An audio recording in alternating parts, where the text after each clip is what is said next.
Okey, kalau setakat rekod kita yang terkini lah, kita hampir 50% daripada 5,500 skim tadi tidak ada pengurusan ataupun badan pengurusan yang spesifik lah, sama ada JMB ataupun MC ataupun sub MC lah.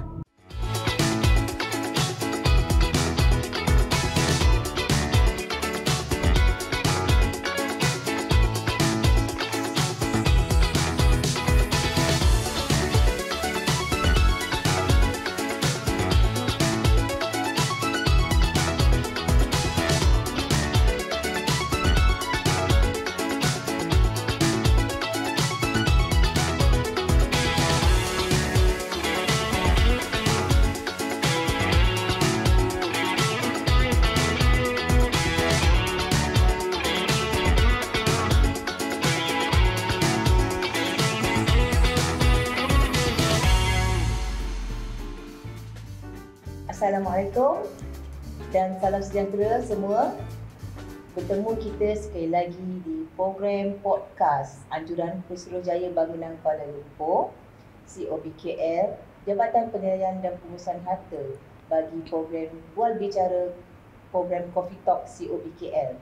Sebelum kita meneruskan lanjut bual bicara pada pagi ini, izinkan saya memperkenalkan diri saya Surveyor Siti Maiza binti Arsyad selaku moderator pada hari ini bersama dengan tetamu panel jemputan kita yang mana akan membicarakan topik berkenaan dengan pengurusan strata di Kuala Lumpur. Assalamualaikum Puan. Waalaikumsalam. Okey, apa khabar Puan? Sihat hari ini? Alhamdulillah sihat. Okey, nampak ceria Mestilah kita hari-hari kena ceria. Ya, itu yang kita mahukan, wilayah ceria Okey, boleh Puan perkenalkan diri Puan? Okey, saya Surveyor Zaliha binti Abdul Rahman selaku Ketua Pesuruhjaya Bangunan COBKL di Jabatan Penilaian dan Pengurusan Harta di BKL. Okey. Sekarang ni Puan menjawat jawatan apa? Sekarang ni saya sebagai Timbalan Pengarah Kanan. Oh, dah lama dah berkhidmat di Jabatan dekat sini lebih kurang 27 ataupun 28 tahun lah. Oh, lama dah tu. Okey, di Pesuruhjaya Bangunan Kuala Lumpur, Puan sebagai ketua bahagian lah. Ya, saya. Okey, ketua bahagian. Puan berasal daripada mana Puan? Saya daripada Pantai Timur. Oh, Cik Mek Molek ni, Kelantan. Okey, so sekarang menetap di mana? Sekarang ni saya menetap dekat KL lah. Di Kuala Lumpur. Dekat Okey, Kuala Puan. Lumpur. Kita lihat pada Puan dah lama berkhidmat di BKL. So sepanjang tempoh 28 tahun tu kita lihat pembangunan bandaraya begitu pesat Yang mana kita tengok bangunan pencakar langit sama ada komersial ataupun kediaman tumbuh merata-rata sekarang ni. Betul. Kadang-kadang dulu kita nampak rumah tu nampak kawasan hijau, tiba-tiba tengok dah ada bangunan kondominium. So itulah melambangkan betapa proses pembandaran berlaku dengan cepat sekali, dan tentunya sebagai Dewan Bandaraya Kuala Lumpur kita memikul beban yang berat lah untuk memastikan pengurusan strata ni diuruskan dengan baik. Okay, so di Kuala Lumpur ni sekarang ni berapa banyak bangunan strata? Kalau kita tengok kepada data yang kita ada sehingga Disember 2022, kita ada lebih kurang 5,500 skim pemajuan, di mana kita dapati 70% daripada penduduk KL ni kebanyakan tinggal dekat bangunan berstrata. Bangunan berstrata ni bangunan yang tinggi, itu maksudnya bertingkat lah. Boleh Puan jelaskan sikit apa maksud? Sebab mungkin ada pendengar di luar sana yang tak faham. Dia macam, dia tahu flat, kondo tu dia tahu, tapi strata tu dia macam tak faham apa dia strata sebenarnya. Untuk makluman semua, kalau disebut strata tu maksud dia hak milik. Maknanya bangunan-bangunan yang petaknya dijual secara berasingan dan dikeluarkan hak milik bangunan petak tu secara berasingan. Macam kita kalau kat kampung-kampung kita panggil geran. Ni sekarang ni geran rumah lah. Geran rumah untuk yang petak-petak. Petak-petak tu lah. Bangunan. Maksudnya petak tu dia ada hak milik. Hak milik tu dinamakan hak milik strata. Ya, saya betul. So bagi bangunan yang mempunyai hak milik strata ni, kalau macam tadi Puan kata ada lebih kurang 5,000 lebih skim kan? Betul. So setiap petak tu kat KL ni ada berapa ribu tu? Mesti beratus ribu tu. Petak kalau kita ambil kira hampir 800,000 petak lah. Secara keseluruhannya hampir. So kita ni di COB KL ni menguruskan lebih kurang 800,000 petak ya? Ya, betul. Okay. Di bahagian COB KL sendiri ada berapa orang kaki tangan yang menguruskan? Yang menguruskan secara keseluruhan kita ada 45 daripada peringkat pegawai hinggalah kepada peringkat kerani lah. Dan untuk pegawai kita ada 10 orang. 10 orang saja ya Puan untuk 800,000 petak tu. Ya, saya betul. Memang sangat-sangat mencabar. Okey, terima kasih Puan atas penjelasan berkenaan dengan strata tadi. Okey Puan, saya nak tanya, Pusuruhjaya Bangunan Kuala Lumpur, sebenarnya siapakah dia Pusuruhjaya Bangunan Kuala Lumpur ni? Okey. Kita merujuk kepada mesyuarat Majlis Negara yang ke-57 pada tahun 2007 di mana telah diputuskan bahawasanya Pusuruhjaya Bangunan bagi pihak berkuasa tempatan dilantik di kalangan YDP di pihak majlis ataupun pihak berkuasa tempatan. So dalam konteks DBKL, Datuk Bandar Kuala Lumpur adalah merupakan Pesuruhjaya Bangunan dan pegawai-pegawai COB yang diletakkan di bawah Jabatan Penilaian Pengurusan Harta tadi adalah diwakilkan kuasa oleh Datuk Bandar untuk menjalankan peranan mengikut Akta Pengurusan Serata Akta 757. So itulah maksudnya di DBKL, Datuk Bandar Kuala Lumpur. Okey. Sekarang ni apa sebenarnya peranan COBKL untuk orang kata peranan bagi memastikan bahawa yang pengurusan skim strata di Kuala Lumpur ni, maksudnya penghuni penduduk dapat hidup secara harmoni, bekerjasama. Apa sebenarnya peranan COB ni? Okey, kita kalau merujuk kepada peranan COB tu, kita perlu merujuk kepada Akta 757 yang saya sebutkan tadi. So secara umumnya fungsi ataupun peranan COB adalah bertanggungjawab memantau dari segi pengurusan bangunan berserata tadi yang melibatkan penyelenggaraan pentadbiran keseluruhan bangunan tersebut supaya dia selaras dengan Akta 757 lah. Itu secara umum. So kalau katakan memantau, menguatkuasa lain, mengurus pun lain kan? Betul. So setiap skim pemajuan ni dia mempunyai badan pengurusan dia sendiri kan Puan? Betul. Jadi apa sebenarnya yang COB pantau kepada badan pengurusan itu sendiri? Okey.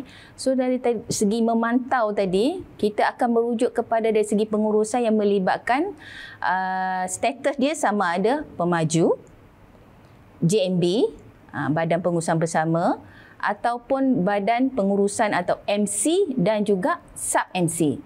So pemantauan tadi melibatkan secara keseluruhan badan-badan yang bertanggungjawab melaksanakan pengurusan tu tadi. So kalau daripada penjelasan Puan tadi, saya nampak ada empat pihak lah. Pertamanya di peringkat permulaan tu pemaju. Ya, betul. Selepas pemaju ada JMB, MC. JMB, MC ni apa beza dia? Okey. Mungkin di luar sana tak faham JMB tu apa, MC tu apa. Dia macam lebih kurang macam confuse sikit kan. Okey. Saya terangkan secara ringkas. Kalau pemaju, semua orang tahu pemaju tu siapa. Yang membangunkan projek ataupun pembangunan berserata tadilah. So yang kedua kita ambil kepada JMB ataupun Joint Management Body, Badan Pengurusan Bersama yang ahlinya adalah terdiri daripada gandengan pemaju bersama dengan pemilik petak. So untuk JMB ni adalah sebelum pengeluaran hak milik strata bagi satu-satu pembangunan yang belum mencapai 25%. So dipanggil sebagai JMB. So pemaju dengan pemilik ataupun pembeli petak menguruskan kawasan tersebut. Oh, sebelum mencukupi 25% hak milik strata yang dah milik di pejabat tanah lah. Okey, kalau MC? Kalau MC setelah hak milik serata keluar, untuk maklumat semua, hak milik serata keluar di atas asalnya atas nama pemaju. So pemaju kena pindah milik kepada nama pembeli ataupun pemilik petak sekurang-kurangnya 25% daripada agregat keseluruhan share lah. So bila dah cukup 25%, barulah pemaju kena mengadakan mesyuarat agung pertama penubuhan MC untuk dilantik ataupun diberikan proses pengurusan itu kepada semua pemilik petak. MC ni bukan MC cuti sakit tau. MC bukan. Manajemen Perbadanan Pengurusan. Okay, betul. Perbadanan Pengurusan. Maksudnya selepas dari pindah milik kepada Perbadanan Pengurusan, tiada maksudnya pemaju dah tidak lagi bertanggungjawab lah. Ya, betul. So tanggungjawab seterusnya untuk menguruskan perumahan serata tu terletak kepada pemilik petak tadi. Okey. Tadi saya ada dengar MC dan sub MC. Ya, betul. Apa beza MC dengan sub MC? Dia ada sub pula. Ada sub tu. Bila dah berjaya satu-satu skim pemajuan ditubuhkan MC, maknanya dia dah capai 25%. So kita dapati mungkin dalam skim tu dia ada kategori yang berbeza. Mungkin dia ada satu blok kediaman biasa, ada satu lagi blok komersial, ataupun dia ada blok yang melibatkan versi yang berbeza. Dia macam pembangunan bercampur. Ya, dia macam pembangunan bercampur. So sekarang dia bila dah, yang syarat pertama dia mesti dah ada MC lah. Barulah dia boleh buat permohonan ke pejabat tanah untuk dia asingkan. Dari segi pengurusan tu dia asingkan daripada yang utama kepada sub. Mengikut blok-blok yang kegunaan tadilah, itu bergantung kepada skim tersebut lah. Tanggungjawab dia bersama lah juga. Tanggungjawab masih dalam satu lot, tapi maksudnya dia akan mengikut blok, dia kan ada dia punya pecahan tersendiri lah. Okey. So sekarang ni kita dah tahu tadi 4 pihak kita patutnya COB perlu pantau untuk menguruskan skim serata dengan baik. Jadi di peringkat awal tadi, maksudnya selepas je pemilik mendapat kunci rumah. Betul. Jadi pemaju ni apa dia patut buat? Perkara yang pertama dia patut buat yang COB patut pantau. Okey, so kalau kata tadi sebut ada pemaju dah bagi kunci rumah. Okey, dia kalau kata pemaju dah bagi kunci rumah, tengok keadaan. Kalau pemaju dah bagi kunci rumah bersama dengan hak milik serata, disebabkan polisi kerajaan sebelum ni mengatakan targetnya bila VP keluar ataupun pemilikan kosong dah keluar bersama dengan hak milik serata. So dalam keadaan macam tu, maksudnya kita akan katakan perbadanan pengurusan telah pun wujud disebabkan hak milik serata dah keluar. Cumanya hak milik serata tadi masih atas nama pemaju. Tapi sekiranya dia hanya menyerahkan pemilikan kosong sahaja tanpa hak milik serata, maknanya dalam tempoh 12 bulan pihak pemaju perlu menubuhkan JMB yang saya sebutkan awal tadi. JMB, Joint Management Body atau Badan Pengurusan Bersama, betul tak? Ya, Badan Pengurusan Bersama. So dalam tempoh, kalau hak milik serata belum keluar lagi, perlu wujudkan JMB. Ya. Okey, tapi selagi hak milik serata belum cukup 25%, maknanya tak perlu nak tubuhkan JMB tu. Jadi selagi kalau tak cukup 25%, maksudnya dia akan kena tubuhkan JMB sehingga 25% lah. Sehingga 25%. Okay. So di sini kita lihat maju ni memainkan peranan penting. Ya, betul. Kita pastikan bahawa pertama sekali mesti adanya tertubuhnya jawatankuasa lah yang dilantik untuk menguruskan pengurusan tersebut lah. Selain daripada tu, pemaju perlu menghantar jadual petak puan saya ada baca dalam buku akta tu. Okey. Jadual petak tu di peringkat pembangunan. Maknanya di peringkat sebelum siap masa dalam proses pembinaan bangunan tu ada satu part yang di mana pihak pemaju perlu menghantar jadual petak kepada COB bagi dia mendapatkan lesen ataupun permit pemajuan daripada pihak Kementerian Kerajaan Tempatan ataupun KPKT lah. Baru dia boleh proses dengan boran H, penjualan SMP apa semualah. So jadual petak tu sangat penting untuk dihantar kepada COB. Jadual tu macam mana Puan? Dia dalam bentuk maksudnya pelan yang dia hantar ke COB lah. Jadual petak ni dia sebenarnya pelan. Dia ada dia pelan bang yang menunjukkan di mana petak-petak ataupun unit-unit yang dijual tu tadi, di mana aksesori dia kalau ada, dan dia juga dapat tunjukkan kepada pembeli ataupun bakal pembeli. Kalau kata pemaju dekat galeri, masa penjualan dia kena pamerkan dia punya jadual petak tu untuk membolehkan pembeli nanti, bakal pembeli ni tahu unit dia kat mana, dia punya harta bersama dia kat mana, apa jenis fasiliti yang ada. Kena pastikan betul lah. Maksudnya kalau letak rumah dia kat sini, tempat letak kereta dia kat mana. Ya, betul Puan. Supaya benda tu bila diserah besok ada, bukan tak ada, ataupun tempat dia betul sebab bagi pembeli dia jelas lah, dia faham lah maknanya petak dia ada apa kemudahan dalamnya, harta bersama dia apa, sebab dia ada menunjukkan di tanda-tanda lah dekat pelan tu tadi. Sekarang ni keperluan pemfailan jadual petak ni, masih ada ke pemaju yang tak memfailkan jadual petak di COB? Masih ada. Oh, masih ada lagi masih yang tak berapa jelas mungkin lagi tak apa-apa faham, tak apa jelas. Ya, betul. Masih ada. So tepatlah program kita ni nak pastikan pemaju-pemaju di luar sana yang mana yang belum memfailkan jadual petak, sila failkan ke COB segera. Betul. Kalau gagal boleh dikenakan tindakan ya, dia ada tindakan denda mengikut undang-undang ada. Okey, boleh dikenakan denda Betul. So selain daripada pemfailan jadual petak, tadi Puan ada sebutkan dia perlu depositkan sejumlah wang ya betul. Deposit kecacatan. Ya, dia panggil deposit kecacatan bangunan untuk harta bersama. Maksudnya pembeli di luar sana kalau sekiranya dia nak claim, kalau ada berlaku kecacatan yang pemaju ni tak boleh baiki, dia boleh mengemukakan permohonan tu kepada COB ya Puan? Yang dia maksudkan deposit kecacatan kat sini untuk yang harta bersama. Maknanya ruangan yang guna sama sahaja. Tapi dalam tempoh dia panggil kecacatan yang biasanya pemaju bagi, saya bagi contoh kalau perumahan lah, 24 bulan. So dalam tempoh 24 bulan, apa-apa sahaja kerosakan yang berlaku untuk harta bersama, dia boleh submitkan permohonan tu kepada pemaju dan juga kepada COB lah, di mana pihak pemaju dia kena depositkan kepada COB KL sekurang-kurangnya 0.5% daripada kos pembinaan bangunan ataupun 50,000 mana yang lebih tinggi. So maksudnya sekarang kalau kata ada berlaku kecacatan ataupun kerosakan di ruangan bersama tadi, maknanya duit ini tadilah yang akan patut diguna pakai lah untuk membaikinya. Manakala untuk yang dalam petak, dalam tempoh kita panggil jaminan untuk 2 tahun tu tadi, pemilik petak kena pergi kepada Tribunal Perumahan.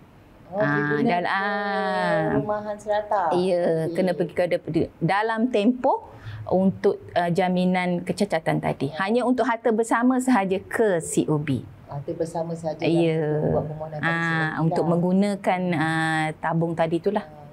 Okey, Puan. Alright,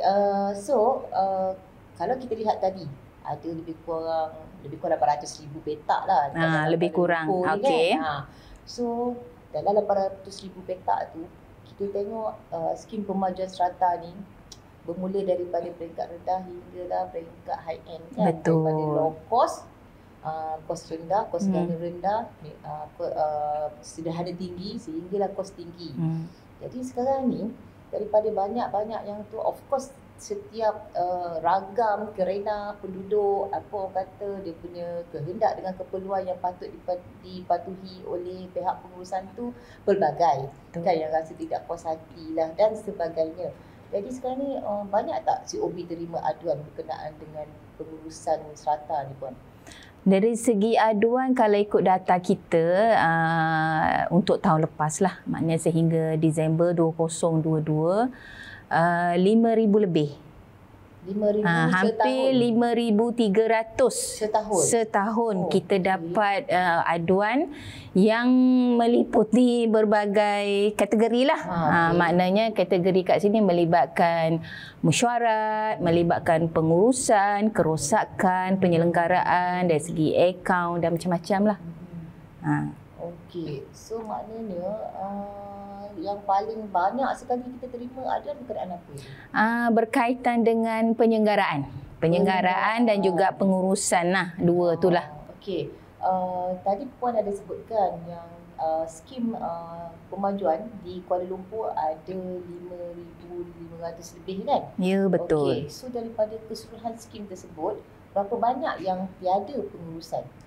Okey, kalau setakat rekod kita yang terkini lah, kita hampir 50% daripada 5,500 skim tadi tidak ada pengurusan ataupun badan pengurusan yang spesifik lah. Sama ada JMB ataupun MC ataupun sub MC lah. Okey. Banyak tu 50%. Memang banyak. Kenapa berlaku? Maksudnya adakah ada orang yang tak faham berkenaan dengan peruntukan akta ataupun memang diorang dapat usaha untuk menubuhkan badan pengurusan tersebut tapi tak berjaya. So apa punca utama dia sebenarnya Puan? Daripada 50% ni kita sebelum kita tengoklah punca ke apa, kita kena tengok data ataupun dokumen yang sebelum-sebelum ni lah dari segi status skim tadi. Sebab kita kena faham juga sebab akta pengurusan serata ni pada awalnya mula pada tahun 2007 iaitu dikenali sebagai Akta 663. Lepas tu dipinda kepada Akta 757 pada tahun 2015. So kalau kita tengok dari segi penguatkuasaan akta tu masih baru jugalah. Sedangkan bangunan berserata ni telah pun wujud sebelum tu lagi. So untuk yang lama-lama tu yang selalunya kebanyakan yang tak ada ni lah. So salah satu puncanya bila kita dapat kenapa tiada AJK ataupun tak ada badan pengurusan ni, makna di kalangan pemilik ataupun penduduk di petak-petak serata tu tidak sanggup menjadi AJK. Menjadi AJK kepada sama ada JMB ataupun MC. Mungkin disebabkan tak sanggup tu sebab dari segi pengetahuan kurang ataupun mereka tak faham sepenuhnya dari segi pengurusan serata tu macam mana. Diorang tak faham. Diorang ni yang AJK dilantik ni mereka diberi allowance kapan?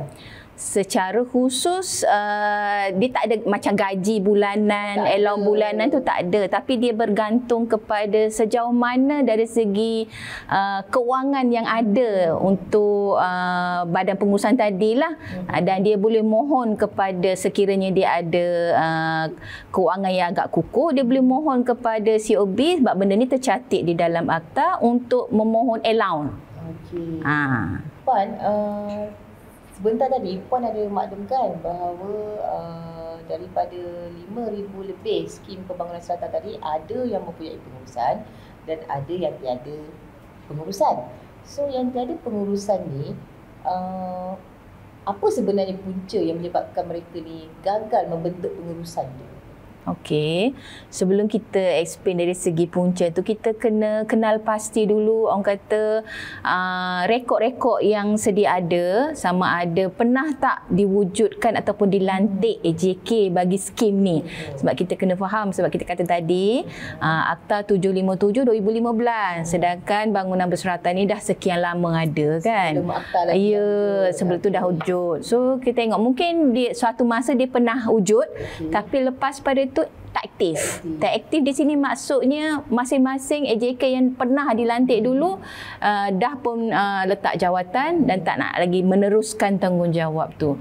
So dalam kes yang macam ini kita akan semak dokumen dan kita akan turun padang lah ke skim tadi untuk menyemak, dan kita akan mengenal pasti wakil-wakil pemilik di kawasan berkenaan yang boleh kita berbincang untuk mereka mengadakan EGM ataupun mesyuarat agung luar biasa untuk melantik AJK baru. Itu COB akan bantulah. Ya, kita akan bantulah. Macam mana nak menjalankan proses tersebut. Ya, betul. So sebenarnya pengurusan berserata ni penting. Maksudnya setiap ada skim pemajuan tu mesti ada pengurusan, mesti ada orang yang menguruskan. Kalau tak ada siapa yang menguruskan, maka akan terbiar macam tu sahaja dan akhirnya akan menjadi orang kata masalah kepada penduduk lah tu sendirilah kan. Jadi kalau untuk kita menyerulah untuk pemilik-pemilik strata sana, kalau katakan tiada pernah jumpa pejabat pengurusan pun, tapi kena pastikan bahawa mesti ada orang yang mengurus untuk pengurusan tersebut. Kalau tak ada, boleh adukan pada COB kan Puan? Betul, boleh. Boleh adukan pada COB akan turun padang dan siasat, dan kita cuba bantu untuk mewujudkan pada pengurusan tersebut lah Puan ya. Betul. Sekiranya COB dah turun padang, bantu untuk menubuhkan badan pengurusan tersebut, tapi mesyuarat tu masih lagi gagal juga. So apa orang kata tindakan seterusnya akan COB ambil?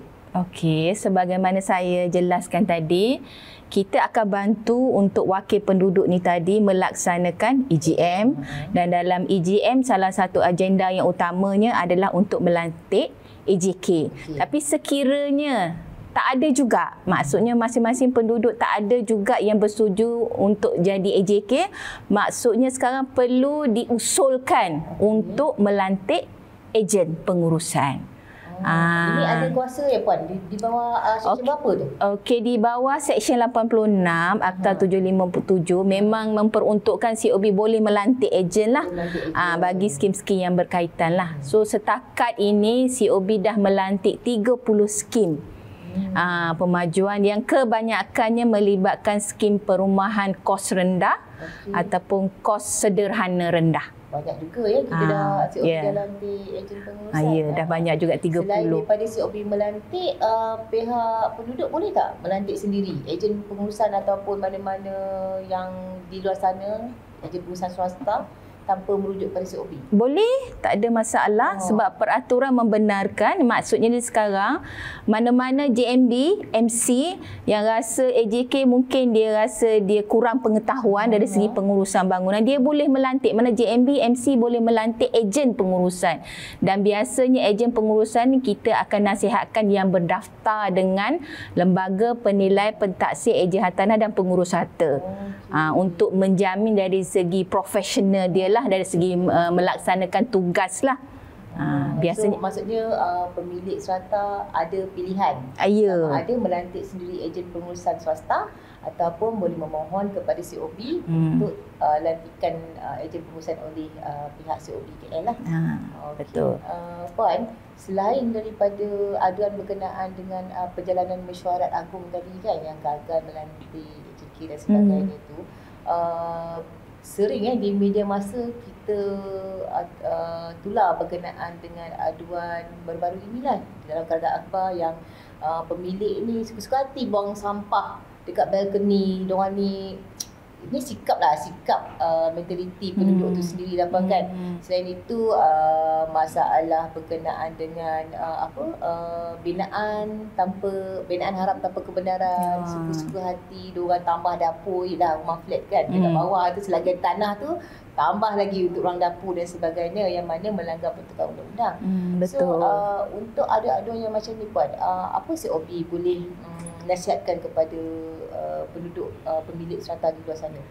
Okey, untuk makluman semua, kalau kita sebut pasal aduan ni dari segi peringkat pertamanya, pemilik ataupun pembeli petak ni tadi perlu mengemukakan aduan berkaitan ketidakpuasan hati pengurusan ataupun keadaan fasiliti ke apa kepada JMB ataupun MC terlebih dahulu. Maknanya tanggungjawab kat sini JMB dengan MC tadi, dia perlu melaksanakan tugas dia untuk dia pergi semak dan juga melaksanakan tindakan tu sebagaimana yang tercantik dalam jadual ketiga ataupun kita panggil undang-undang kecil. Dalam Akta 757 dah ada dalam dibuat secara khusus lah, yang menyatakan kesalahan-kesalahan yang macam Puan sebutkan tadi itulah, berkenaan dengan tambahan perubahan secara haram, dari segi mungkin dari segi parking yang tidak mengikut petak-petak apa semua, itu dah ada di dalam jadual ketiga undang-undang kecil, dan di mana dalamnya boleh dikenakan denda. Maknanya JMB MC boleh mengenakan denda maksima RM200 atas setiap kesalahan. Maknanya JMB MC ni dia boleh mengemukakan cadangan untuk meminda undang-undang kecil tu sesuai dengan pembangunan dia lah. Ya, betul. Apa yang diusulkan dalam mesyuarat tu, maknanya diorang ni boleh pinda bylaw dia tu, undang-undang tu, supaya semua penduduk setuju dan dapat melaksanakan undang-undang sebagaimana yang disetujui lah. Betul Puan. Maksudnya secara umum dah ada. Dalam akta dah sebut dalam jadual ketiga. Tapi untuk lebih spesifik kesalahan klaim, contoh kesalahan kerana parking tidak dalam petak ke apa semua, ataupun menyalahi parking apa semua. Okey, berapa maksima yang boleh dikenakan daripada maksima 200 tu? Mungkin dalam 100 atau 100.5. Ataupun kalau ada pula kesalahan dari segi buat illegal extension, dikenal bagi notis, semua ada disebut. Tapi maknanya kita nak jelaskan kat sini makna peranan JMB MC untuk menguatkuasakan undang-undang kecil yang ada itu tadi, bagi memastikan keharmonian semua penduduk lah. So selain daripada aduan-aduan yang berbentuk demikian, contohlah macam aduan yang tak nampak ni Puan, macam contohlah bau busuk ke, bunyi bising ke kan, tengah malam dengar tak boleh tidur, ataupun yang ni macam mana kita COB menasihatkan kepada pengadu-pengadu sana? Okey. Kalau Puan maksudkan tadi, saya rasa dia lebih kepada kacau ganggu ya Puan. Kacau ganggu. Sebab dekat bangunan bertingkat. So rumah sebelah kan, kadang yang ni masak nasi goreng belacan bau, so tak senang hati, tak boleh tidur, kan pening kepala, so mengadu kepada COB. So kalau macam tu, macam mana COB menangani aduan-aduan tersebut? Okey, macam saya jelaskan sebelum ini, pertama aduan tu perlu dikemukakan kepada JMB MC terlebih dahulu. Tapi sekiranya JMB MC mungkin tidak ambil tindakan ataupun tidak faham apa yang dia perlu buat, so pemilik tadi boleh juga mengadu kepada COB. Tapi untuk makluman semua, dari segi kacau ganggu, mungkin dari segi kacau ganggu ni kita boleh kata dari segi bising, bunyi bising, dari segi bau, dan juga dari segi kebiasaannya peliharaan. Macam kucing, anjing yang dipelihara, semua ini tidak dinyatakan dalam Akta 757. So maknanya dia di luar daripada parameter 757. Tapi apa yang COB boleh bantu di sini, kita ada menubuhkan pusat mediasi komuniti strata di KL yang terletak di bawah COB KL. So kita akan merujuk aduan-aduan sebegini kepada pihak pusat mediasi, di mana kita ada mediator yang terlatih yang akan cuba menyelesaikan untuk menemukan antara pihak yang orang kata terlibat dengan kacau ganggu tadilah. Macam contoh yang selalu kita dengar, pelihara kucing. Mungkin dalam dia terkait juga dengan house rule yang saya jelaskan tadi. Dalam house rule tadi, benarkan ke tidak? Mungkin ada setengah house rule selepas ada pindaan, dipersetujuan dalam AGM apa semua. Mungkin contoh kita kata kucing mungkin dibenarkan. Mungkin saya cakap mungkin seekor je ke sebagai pet mainan. Kalau anjing pun mungkin jenis-jenis yang orang kata kecil-kecil tu saja kan. Tidaklah yang besar-besar tu kan. So benda-benda ni kita akan rujuk kepada pusat mediasi lah. Di mana Puan pusat mediasi Kuala Lumpur ni Puan? Kita pusat mediasi KL ni berada di PT 80 dekat area Jalan Masjid India lah. Tingkat berapa tu PT 80? Tingkat 13. Tingkat 13. Okey, jadi sesiapa yang katakan pihak pengurusan ataupun pemilik yang sendiri nak bawa kes yang tiada dalam akta ni, mereka boleh merujuk teruslah Puan Boleh. Ke pusat mediasi di PT 80 tingkat 13 Okey, Puan, saya nak tanya lah, kalau macam tadi pun ada cakap orang parking kereta, maklumlah nak bawa gas banyak kan ke rumah kan, so diorang letak di mana-mana, visitor parking ke apa ke, terpakai petak orang kan. So pihak management pun teruslah claim. So claim ni memang dibenarkan lah. Ya, dalam peraturan ada. So adakah claim ni perlu dimasukkan dalam house rule Puan sebelum pihak pengurusan tu menguatkuasakan house rule tu? kena semak dekat house rule masing-masing. Kalau perlu dinyatakan secara spesifik, maka kita perlu pindalah untuk mungkin saya kata, macam saya contoh saya bagi tadi, maksima atas kata peraturan kata 200. Mungkin kita kata kita nak spesifik untuk klaim, kita kenakan 100.5. Terpulang kepada persetujuan dalam mesyuarat itulah dia kena dibincangkan dalam AGM. Macam saya cakap tadi, saya bagi contoh tadi binatang peliharaan secara umum dibenarkan ke tidak dalam house rule tu. So kalau ada keperluan so maksudnya kalau ada mesyuarat AGM ke EGM ke, pemilik strata ni dia boleh bagi kerjasama, datang dan hadir, suarakan pandangan dan idea. Betul kan. Puan. Jangan nanti bila pihak pengurusan dah buat undang-undang, masa itulah tak puas hati, masa tu dah komplain, hantar dia pada COB. Betul Puan. So mesyuarat tu sangat penting untuk mendapat kata sepakat. Okey. Okey, betul. Untuk merujuk kepada mesyuarat tadilah, saya nak ingatkan di sini untuk membolehkan pemilik petak ni hadir mengundi untuk apa-apa sahaja agenda yang dimasukkan dalam AGM tadi, perlulah membayar charge penyelenggaraan dengan syarat tak ada tunggakan. Kalau ada tunggakan, tak kisahlah untuk bil elektrik ke, bil air ke, termasuk dengan yuran penyelenggaraan tadi, maka tuan-puan tak layak untuk mengundi. Itu dah dijelaskan dalam tujuan. Ya, betul. Tanggungjawab, selain daripada mengharapkan tanggungjawab pengurusan sebagai pemilik petak, kita juga patut mencarum, membayar charge tu supaya pihak pengurusan tu dapat menguruskan bangunan strata tu dengan lebih baik, ya. Itulah, itu yang pentinglah. Maknanya sebagai pemilik kita kena tahulah tanggungjawab kita apa dan hak kita apa. Melihat kepada ada aduan dan contoh-contoh yang Puan jelaskan tadi, di sini nampaknya COP ni memainkan peranan yang penting untuk memberi kefahaman dan pendidikan kepada semua pemilik strata di sana berkenaan dengan tanggungjawab mereka lah. So apa inisiatif pihak COP KL untuk memastikan bahawa pendidikan ni berterusan dan orang kata pemilik strata ni mempunyai kefahaman supaya mereka ni boleh orang kata menguruskan pengurusan strata dengan baik dan sama-sama memikul tanggungjawab tu. Okey, untuk kita nak bagi kefahaman yang lebih jelas lah kepada JMB, MC ataupun pemilik petak yang terlibat bagi semua skim-skim pemajuan yang ada kat KL ni, inisiatif yang COB buat adalah kita mengadakan berbagai-bagai kursus ataupun program lah yang melibatkan pemilik petak.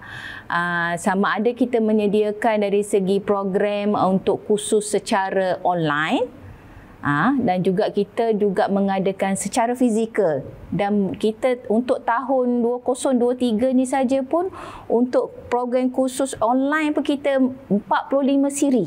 Wow, banyaknya. Memang banyak. Maksudnya kita memang target kita untuk kita mengharapkan supaya semua sama ada penduduk, pemilik petak, JMB, MC ni tahu peranan dan tanggungjawab masing-masing. So di mana dan pada masa yang sama selain pada program khusus secara online, secara fizikal, dan juga kita ni pun salah satu program yang kita adakan ni pun sama jugalah ni Temu Buan ni.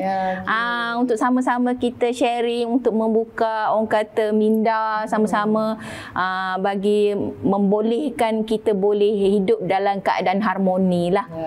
So kita pada masa yang sama kita adakan juga SOP ataupun orang kata proses kerja yang standard bagi berbagai-bagai permasalahan yang ada lah. Contoh macam untuk kita menubuhkan JMB, MC, kita ada untuk AGM, macam mana nak mengadakan AGM. Macam mana diorang nak dapatkan SOP ni Puan? SOP ni pun kita ada war-warkan dalam website di BKL. Masuk je website di BKL, kita ada berkeliling, kita ada garis panduan, kita ada SOP, dan pemakluman daripada masa ke semasa kita ada masukkan dalam website. Jadi tak ada masalah, masuk je website, boleh je download. Program dan kursus yang COB anjurkan ni berbayar ke Puan? free sahaja. Oh, secara percuma? Secara percuma. Maknanya pemilik di luar sana kena orang kata ambil peluang ni supaya orang kata mengikuti perkembangan program kursus dan semua yang berbentuk program COB. Maknanya mereka kena ikuti kita punya FB. Ya, betul. FB kita ada. Dalam FB tu ada senaran khusus dan jangan ketinggalan lah supaya dapat orang kata pendidikan secara percuma. Kalau di luar sana saya rasa kalau pihak swasta berbayar tak lebih, tak kurang 200 ke 600 ke betul, setiap satu siri kan. Ini sekarang untuk COB kita bagi free saja. Ini usaha kita supaya lebih faham. Kita faham sebab kebanyakan dari segi AJK untuk JMB ke MC, dari segi akta dia kata pemilihan boleh dibuat setiap tahun. So mungkin akan ada pertukaran AJK. Pertukaran dari segi pengurusinya, dia punya bendahari, setiausaha. Jadi mungkin maklumat yang kita sampaikan tu supaya benda ni disebarkan di kalangan semua AJK dan juga pemilik peta. Maknanya proses pembelajaran berterusan. itu sentiasa berterusan. Ya, berterusan. Setiap orang lain pengalamannya, setiap orang lain penerimaannya. Ya, betul. Jadi bila COB dah sediakan kursus program ni, mereka boleh ikutilah secara percuma ya. Ya, betul. Supaya orang kata kalau tak jelas tu boleh merujuk pada COB. Jadi COB boleh bantu untuk bagi panduan supaya memudahkan pihak pengurusan di luar sana menguruskan bangunan dengan lebih cepat dan berkesan. Okey Puan, nampaknya kita pun dah sampai ke penghujung rancangan. Jadi sebelum kita akhiri sesi buat bicara kita pada hari ini, mungkin Puan ada beberapa pesanan penting yang nak disampaikan kepada pemilik-pemilik strata di luar sana. Silakan Puan. Okey. Untuk semua, selepas dari apa yang kita dah berbincang tadi, saya mengharapkan kita sama ada dari segi pemilik ataupun pemaju JMB MC ataupun sub MC, untuk kita mengambil tanggungjawab masing-masing. Kita kena faham apa dia tugas dan peranan kita masing-masing di bangunan berserata ni bagi menjamin supaya semua boleh hidup dengan selesa, dengan harmoni di kediaman tersebut. Yang paling penting di sini saya nak memesan supaya semua pemilik petak perlulah menjelaskan yuran penyelenggaraan setiap bulan bagi setiap skim, sebab ini merupakan sumber keuangan yang utama untuk membolehkan pengurusan penyelenggaraan dan pembaikan dibuat bagi kawasan-kawasan guna sama, terutamanya yang melibatkan lift. Kita tahu lift untuk bangunan berserata ni satu blok paling kurang pun kita ada 2 kalau skim yang kecil-kecil. Selain daripada lift, kita dapati pengurusan dari segi kebersihan juga memerlukan kos yang tinggi untuk melaksanakan tugas-tugas pembersihan. Yang ketiga, yang utama juga melibatkan keselamatan. Maknanya pelantikan dari segi keselamatan tersebut pun juga menelan kos yang agak besar selain daripada penyelenggaraan tadi. Jadi saya mengharapkan semua penduduk, pemilik petak membayar caj penyelenggaraan.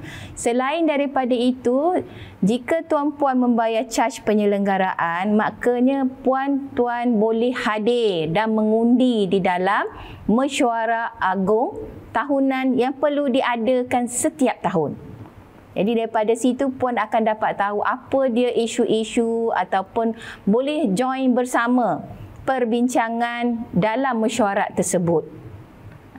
Itulah pentingnya dari segi bila tuan-puan membayar caj penyelenggaraan dan tiada tunggakan. Jadi puan-puan akan tahu apa dia isu-isu semasa yang berlaku di skim tuan-puan tinggal tersebut. Manakala bagi pemaju dan juga JMB MC pun kena melaksanakan tugas masing-masing sebagaimana yang diperuntukkan oleh akta. Maknanya dari segi penyelenggaraan, pengurusan perlu ada rekod yang terkini. Perlu dibuat mengikut peraturan sama ada melalui perjanjian ataupun pelantikan dokumen lah, kena adalah, semua itu kena lengkap supaya kita harap benda ni semua akan mewujudkan suasana yang lebih harmoni. Itu sajalah. Terima kasih diucapkan kepada Puan Surveyor Zaleha binti Abdul Rahman di atas input serta perkongsian ilmu dan pengalaman untuk dimanfaatkan kepada semua pemilik strata di luar sana. Oleh demikian, marilah kita bersama-sama bersatu hati bermuafakat bagi menguruskan kawasan harta bersama di kawasan pemajuan berstrata supaya dapat diuruskan dengan harmoni. Oleh demikian, saya akhiri program pada kali ini. Semoga kita dapat berjumpa lagi di masa yang akan datang. Wabillahi taufiq wal hidayah. Wassalamualaikum warahmatullahi wabarakatuh. Jumpa lagi.